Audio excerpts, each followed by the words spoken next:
बिस्मिल्लाहिर्रहमानिर्रहीम। अस्सलाम वालेकुम। मैं हूं माजिद खालिद और आप लोग देख रहे हैं जी राइजोनिक मार्केटिंग। राइजोनिक मार्केटिंग आप तमाम लोगों के लिए रावलपिंडी और इस्लामाबाद में मुख्तलिफ हाउसिंग प्रोजेक्ट के हवाले से डिटेल लाते हैं। हमारी कोशिश होती है कि रावलपिंडी और इस्लामाबाद में जो अच्छे हाउसिंग प्रोजेक्ट हैं उनमें जो लोग इन्वेस्टमेंट अपनी कर रहे हैं क्या उनको डिसीजन लेने चाहिए या कैसे अपनी इन्वेस्टमेंट को जो है वो कंटिन्यू करना चाहिए, तो वो तमाम चीज़ें हम आपके साथ शेयर करते हैं वक्तन फ़वक्तन। हमारी कोशिश होती है कि हमारे चैनल से आपको मैक्सिमम जो है वो फ़ायदा हो सके। बहुत शुक्रिया आप तमाम लोगों का जिन लोगों ने हमारे इस चैनल को सब्सक्राइब किया, वीडियोस को लाइक करते हैं, और नए आने वाले लोगों से भी मेरी गुजारिश कि आप भी हमारे इस चैनल को सब्सक्राइब कर दें ताकि रियल इस्टेट में जो भी अपडेट्स हैं, जो उसके प्रोज़ एंड कॉन्स हैं, सोसाइटी के हवाले से जो चीज़ें भी हैं तो वो हमारे चैनल पर शेयर हों और आप तक टाइमली पहुँच सकें। बहुत से लोग जो हैं वो मुख्तलिफ़ हाउसिंग प्रोजेक्ट में अपनी इन्वेस्टमेंट करते हैं इसी गर्ज से कि हम लॉन्ग टर्म में अपना फ़ायदा हासिल कर सकेंगे, या बहुत सारी ऐसी हाउसिंग प्रोजेक्ट भी होते हैं जहाँ पर शॉर्ट टर्म में भी प्लान किया जाता है। हमारे करीब तरीन में एक अच्छा हाउसिंग प्रोजेक्ट जिनमें बहुत सारे लोगों ने एक अच्छा प्रॉफिट अर्न भी किया, लेकिन बहुत सारे मैक्सिमम लोग आप कह सकते हैं कि बहुत सारे लोग जिन लोगों ने इंस्टॉलमेंट पे इसको कंटिन्यू किया लेकिन आज वो स्टक हो चुके हैं, आज वो नुकसान खा रहे हैं। आज सिर्फ़ और सिर्फ वो फ़ाइल्स हैं, फ़ाइल पे कोई उनको रिटर्न जो है वो नहीं मिल रहा। ताज रेजिडेंशिया की जी मैं बात कर रहा हूँ। ताज रेजिडेंशिया में जिन लोगों ने इन्वेस्टमेंट की और वो लोग मैक्सिमम नुकसान करेंगे, वो कौन लोग हैं? आज वो कुछ पॉइंट्स जो है वो हम शेयर कर देते हैं। आप लोग वो पॉइंट उनको अवॉइड करके अपनी ताज रेजिडेंशिया में इन्वेस्टमेंट को प्रॉफिटेबल बना सकते हैं।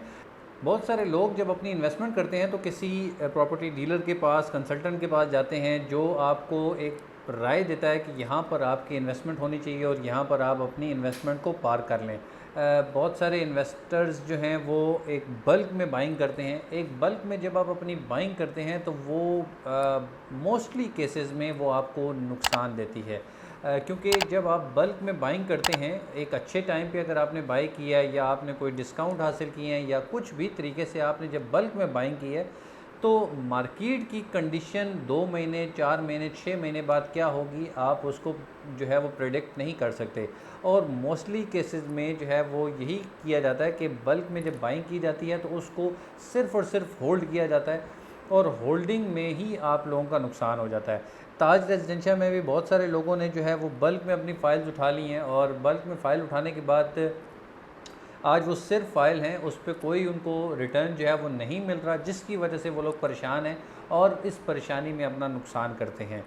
अगर दूसरे लोगों की बात की जाए और मज़ीद कौन से ऐसे लोग हैं जो ताज रेजिडेंशिया में मैक्सिमम जिनको नुकसान होगा, तो वो लोग हैं जिन लोगों ने जस्ट डाउन पेमेंट पेड की है, उस पर कोई इंस्टॉलमेंट अभी तक पेमेंट जो है वो नहीं जमा करवाई है। ताज रेजिडेंशिया में अगर मैं आपको बताता चलूँ तो 3.5 मरला, 5 मरला के इंस्टॉलमेंट प्लान्स हैं, 8 मरला के इंस्टॉलमेंट प्लान मौजूद हैं। 3.5 मरला क्योंकि बहुत अभी उसको टाइम हो चुका है। सबसे पहले 3.5 मरला प्लॉट जो हैं वो ताज रेजिडेंशिया की तरफ से इंट्रोड्यूस करवाए गए थे इंस्टॉलमेंट पे, और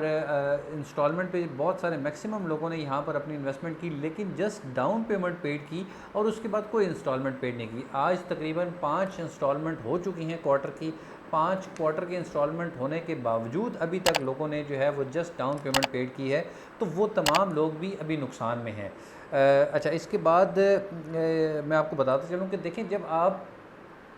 अपनी इंस्टॉलमेंट को ऑन नहीं करेंगे, आप लोग जस्ट सिर्फ लालच करके अपनी इन्वेस्टमेंट करेंगे कि यहाँ पर मैं जो है वो एक उसको होल्ड कर लेता हूँ चीज़ों को, और वो तमाम काम ऐसे काम करेंगे जो स्पेकुलेशन में आते हैं, तो आप यकीन जाने कभी भी आप अपनी इन्वेस्टमेंट से प्रॉफिटेबल अर्न नहीं कर सकेंगे, अपना प्रॉफिट आप नहीं वहाँ से हासिल कर सकेंगे। एक अच्छी इन्वेस्टमेंट करना चाहते हैं तो उसके कुछ पॉइंट्स हैं, उसका कुछ तरीक़ाकार है, उस तरीक़ेकार को आप फॉलो करेंगे तो डेफिनेटली आप अपनी जो इन्वेस्टमेंट है, जो हार्ड अर्न मनी आपने कमा कर अपनी इन्वेस्टमेंट यहाँ पर की है, तो आप उससे फ़ायदा हासिल कर सकेंगे। बात करते चलें अगर मज़ीद कौन से लोग हैं जो इस ताज रेजिडेंशिया में अपना नुकसान करेंगे, तो ताज रेजिडेंशिया में वो भी लोग नुकसान करेंगे जो डे फर्स्ट से तो लॉन्ग टर्म इन्वेस्टमेंट के पॉइंट ऑफ व्यू से आते हैं, लेकिन थोड़े से टाइम बाद एक क्वार्टर या कहीं की मोस्टली केसेस में एक क्वार्टर से भी कम जो है वो अपना थक हार जाते हैं और उसके बाद वो कहते हैं जी कि हमने जो फ़ाइल परचेज़ की थी हम उसे सेल आउट करना चाहते हैं। तो वो तमाम लोग भी इस नुकसान का हिस्सा बनेंगे कि अगर आप डे फर्स्ट से लॉन्ग टर्म इन्वेस्टमेंट करना चाह रहे हैं तो अपनी इंस्टॉलमेंट को एटलीस्ट जो है वो बैलेटिंग पॉइंट तक लेके जाएं, ताकि बैलेटिंग के बाद हाफ ऑफ द प्रॉफिट तो आप एटलीस्ट जो है वो अर्न कर सकें। क्योंकि अगर पोजेशन तक आप उसको लेके जाएंगे तो आप एक मैक्सिमम जो उसका इन्वेस्टमेंट का रिटर्न है, जो जूस है उस रिटर्न इन्वेस्टमेंट का, वो आप हासिल करेंगे। लेकिन अगर आप 50% तक या बैलेटेड टाइम पीरियड तक भी अपनी इन्वेस्टमेंट को कंटिन्यू करते हैं तो भी आप एक अच्छा प्रॉफिट का मार्जिन जो है वो हासिल कर सकेंगे। लेकिन अगर आपने 4 साल की इन्वेस्टमेंट प्लान है और आपने बुकिंग अपनी क्लोज़ करवाई है अपने नाम पे, और उसके बाद 1 क्वार्टर या 2 क्वार्टर के बाद आप जो है वो थक हार जाते हैं, तो आप भी नुकसान करेंगे। आप डे फर्स्ट से क्लियर हो कि आप शॉर्ट टर्म इन्वेस्टमेंट करेंगे या लॉन्ग टर्म इन्वेस्टमेंट करेंगे। फिर आपका कंसल्टेंट अगर बेहतरीन कंसल्टेंट है तो वो आपको इस चीज़ में मदद फराहम करेगा कि ये सोसाइटी में आप शॉर्ट टर्म इन्वेस्टमेंट को प्लान कर भी सकते हैं या नहीं कर सकते। क्योंकि बहुत सारी सोसाइटियाँ ऐसी होती हैं जो शॉर्ट टर्म के लिए नहीं प्लान की जा सकती, तो वहाँ पर अगर आपको शॉर्ट टर्म के ख्वाब दिखाए जाएंगे तो वहाँ पर भी आप नुकसान करेंगे। इसके बाद अगर बात की जाए ताज रेजिडेंशिया में बैलेटेड प्लॉट्स की, तो बैलेटेड प्लॉट्स में भी बहुत सारे लोगों ने अपनी इन्वेस्टमेंट जो स्टार्ट में की थी उसके बाद उस पर कुछ प्रॉफिट आया, और प्रॉफिट के बाद अभी जिन लोगों ने वहाँ पर ऑन दे के चीज़ें जो हैं वो ख़रीदी हैं, वो लोग भी देख रहे हैं कि हमने जिस ऑन पे चीज़ ख़रीदी है थोड़ा सा मज़ीद ऑन बढ़ेगा तो हम अपनी चीज़ों को सेल आउट कर देंगे। तो ऐसा भी ऐसे वाले जो लोग इन्वेस्टमेंट के इस पॉइंट ऑफ व्यू से आते हैं कि ऑन पे चीज़ें ख़रीदी और उसको मज़ीद ऑन पे जो है वो सेल आउट कर दी, तो ये लोग भी जो है वो अपनी इन्वेस्टमेंट में यहाँ पर नुकसान करेंगे। क्योंकि देखें, जब तक आप चीज़ को ऑन नहीं करेंगे,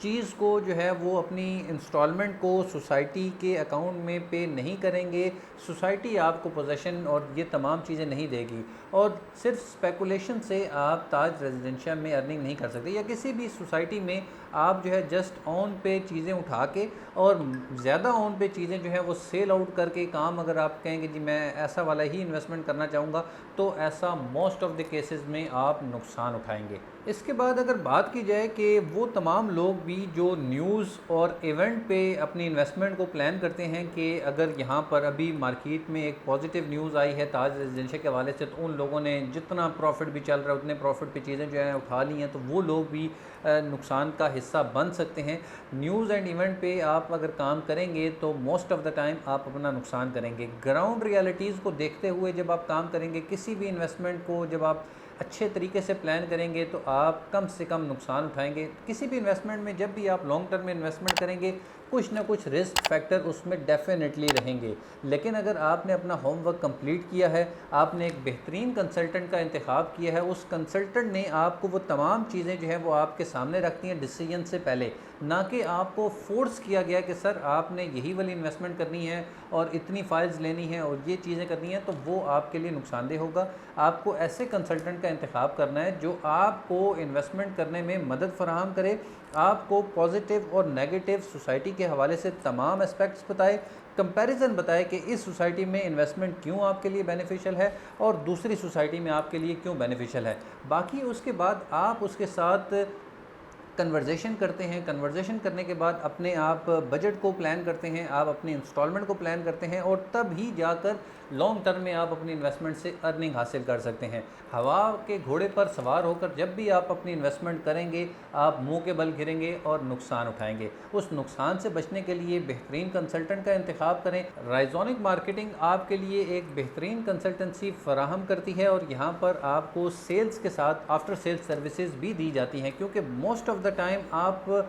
डिसहार्ट होते हैं या आपको उस सोसाइटी के हवाले से कंप्लीट नॉलेज नहीं होती है, तो आपको मिड ऑफ द इन्वेस्टमेंट भी आपके अपने कंसल्टेंट के साथ रब्ता होना लाजमी होता है, और आपको बहुत सारी सर्विसेज जो हैं वो चाहिए होती हैं। तो एक बेहतरीन कंसल्टेंट आपका इंतखाब होना चाहिए, और यहाँ पर राइजोनिक मार्केटिंग इंशाल्लाह आपको तमाम आफ्टर सेल सर्विसेज प्रोवाइड करेगी। सोसाइटी के हवाले से आपको कंप्लीट इन्फॉर्मेशन दी जाएगी, और यहाँ पर आपकी एक अच्छी जगह पर इन्वेस्टमेंट करवाई जाएगी जो आपके फाइनेंशियल कंडीशन के ऐन मुताबिक हो, और आप जहाँ से एक अच्छी इन्वेस्टमेंट को प्लान कर सकें जो फ्यूचर में आपके लिए प्रॉफिटेबल हो। इंशाल्लाह जी अगली वीडियोस में आपके साथ फिर मुलाकात होगी। ऐसी मज़ीद वीडियोस के लिए हमारे चैनल को सब्सक्राइब करें, वीडियोस को लाइक करें। इंशाल्लाह फिर आपसे मुलाकात होगी। जब तक के लिए अल्लाह हाफ़िज़, अस्सलाम वालेकुम।